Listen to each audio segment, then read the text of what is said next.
Bonjour.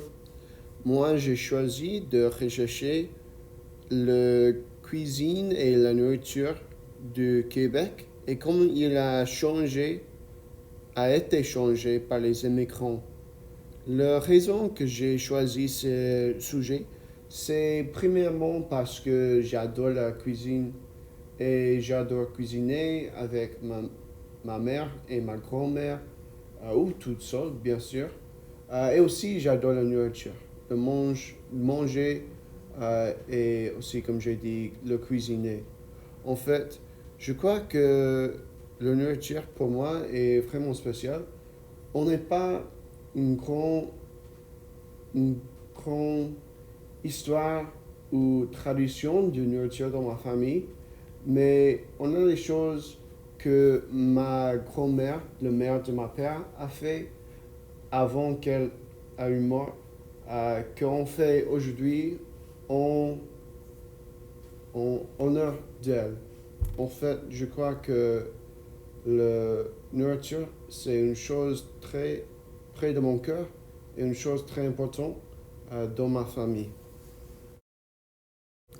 Mes recherches sur la façon dont l'immigration a influencé la cuisine québécoise ont révélé un certain nombre de choses intéressantes.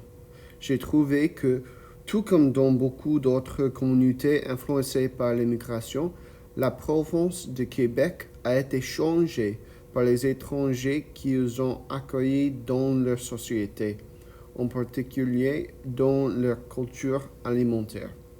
J'ai appris comment l'immigration des non-francophones au Québec, en particulier par les Irlandais, a changé le paysage de la cuisine québécoise. J'ai découvert que de nombreux espoirs culinaires voient le Québec, et plus particulièrement Montréal, comme un tremplin vers le succès dans le monde de l'alimentation. J'ai découvert que la toile basale du Québec est recherchée par de nombreux réfugiés à la recherche d'une vie meilleure, et que souvent après leur arrivée, ils expriment leur gratitude en partageant leurs propres talents gastronomiques avec les chanceux autour d'eux. Les articles desquels j'ai recueilli des informations étaient très alignés les uns avec les autres. Leur opinion à l'égard des immigrants n'était que favorable et ils étaient tous en accord en disant que la cuisine québécoise ne serait pas ce qu'elle est aujourd'hui sans ces internationaux qui partageaient d'eux-mêmes. Cette compréhension que la nourriture est spéciale semble être universelle au Québec et, je crois, mener à une plus grande acceptation à travers de la province, même lorsqu'elle n'est pas liée à la nourriture. J'ai également apprécié à quel point ils étaient ouverts sur les préjugés qu'ils pouvaient avoir, mais j'ai trouvé que leur expérience de vie ne faisait qu'ajouter à leur perspective. Et bien que je n'ai pas fait une analyse poussée sur les auteurs, j'ai l'impression qu'ils aiment à quel point le Québec est devenu dynamique en raison des nouvelles cultures voisines.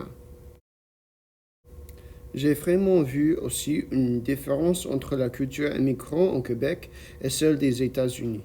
Cela étant, au Québec, les communautés immigrantes semblent être plus segmentées, alors qu'aux États-Unis, elles semblent être plus fondées. Je pense qu'une façon appropriée d'expliquer cette idée est avec la nourriture, étant donné de mon sujet. En fait, j'ai trouvé que le Canada était comme une salade de fruits. Tous sont les bienvenus, mais les groupes ont tendance à se serrer les coudes. Les Pakistanis ont tendance à vivre près d'autres Pakistanais. Les Chiliens ont tendance à vivre près d'autres Chiliens. Que ce soit en raison de liens communautaires forts ou parce qu'il est tout simplement plus facile de trouver un endroit où vivre de quelqu'un qui parle déjà votre langue, les groupes semblent se regrouper. Il y a certainement des Pakistanais et des Chiliens vivant à proximité les uns des autres, mais il sont peu fréquent de trouver tous les groupes mélangés. Les États-Unis, d'autre part, semblent rassembler plus qu'un smoothie. Ouais. Les familles d'immigrants, en particulier dans les grandes villes, sont tout fondées et les lignes de démarcation sont souvent indéterminables. À New York ou à Los Angeles, il est courant que les voisins soient de différents pays, de différentes religions et de différents milieux. Et bien que cela puisse aussi être le cas dans les grandes villes québécoises, je pense que nous voyons la même chose dans les petites villes américaines beaucoup plus souvent que dans les petites villes québécoises. En ce qui concerne l'influence des immigrants sur la nourriture américaine, je pense qu'elle a au moins autant d'impact, probablement plus. La cuisine américaine classique est presque entièrement composée d'aliments étrangers, comme la pizza, les hot dogs et les hamburgers. Sans ces choses, il n'y a pas de nourriture américaine. De même, au Québec, sans l'inspiration irlandaise ou française, il reste très peu de choses au menu.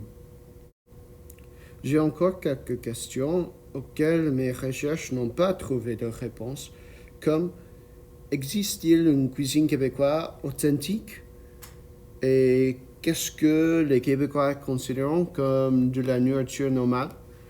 Et tout le monde connaît la poutine et le sirop d'érable, mais est-ce qu'ils sont l'entendu des aliments originaires du Québec? Merci pour regarder ma présentation. J'espère que vous avez appris une chose ou deux et que ça vous inspire à manger et cuisiner plus de la nourriture québécoise. Merci et bonne journée.